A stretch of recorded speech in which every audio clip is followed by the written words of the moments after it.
if you have access to a shoe last that you know is the same shape of the shoe that you are working on, it is a great tool to use for a lot of different things in restoration. Now, this specific shoe last is made to be a SB dunk or a dunk shoe last. And it is size 45, which is 11 US, and this one's 11 US. I want you to see how kind of messed up this shoe looks. And we're doing a sole swap on this. So I'm actually waiting for the outsole to come in. So in the meantime, I'm just prepping.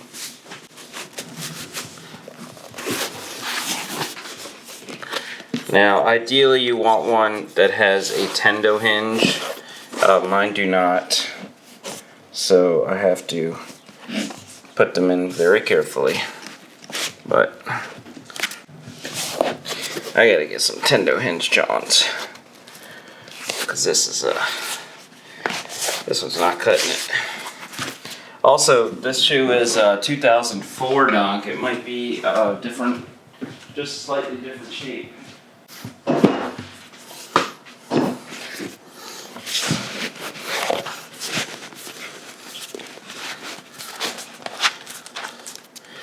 This one will work just fine.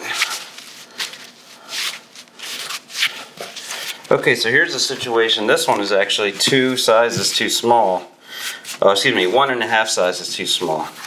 But it's fine for what we need. We just need like a shoe tree on steroids, and that's exactly what this is. So we're gonna get the shape back in here. When I clean this up, really all you have to do is heat that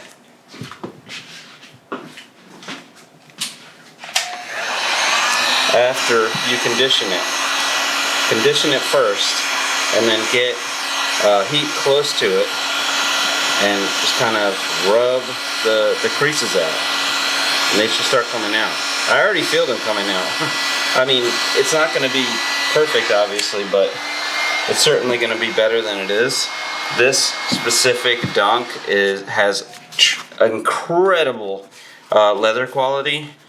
The only other dunk that I've ever seen with this kind of leather quality was the Bucks. So you know, that's going to come out real nice there.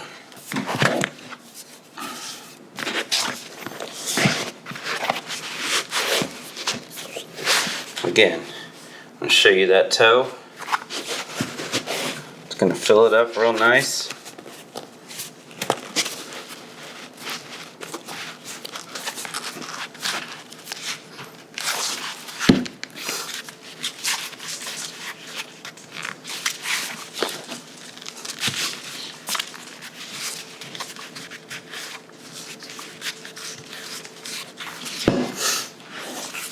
And this makes it easier for me to do my next step, which is to cut the glue down.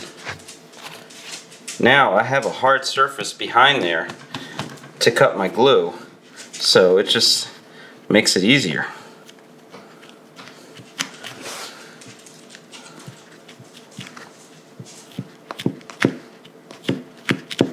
I'm not going to bore you to death with me cutting glue off of a shoe, but you probably already know you should be using a razor and cutting it by hand, not using any solvents, and not using a Dremel. The Dremel is just going to melt it more into the material, and a solvent, you're running into issues with, could possibly be damaging the upper. Really, your best bet is to slice it off.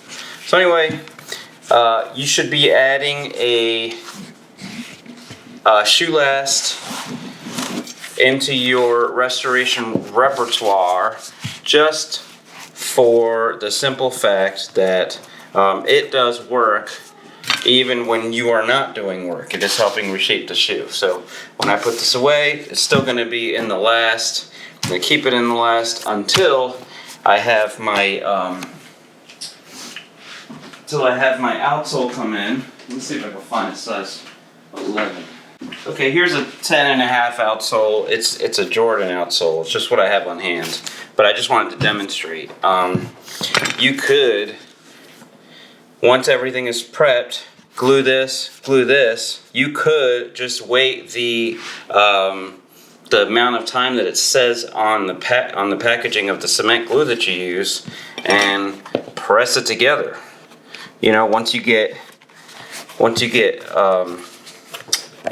confident enough to do that, you can do that in one step. You know, you press the whole thing together, you press it all the way around, and then you can use a hammer to hammer it. What I like to do to add pressure is I just use my bone folder and my thumb, and I apply pressure on the top rim there to make sure it looks all nice and closed on the top. You know, and that's it. That's all she wrote.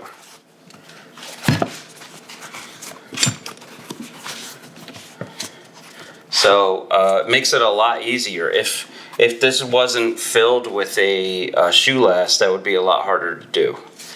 You would have to do, you know, piece by piece by piece. And that's it for today. Break.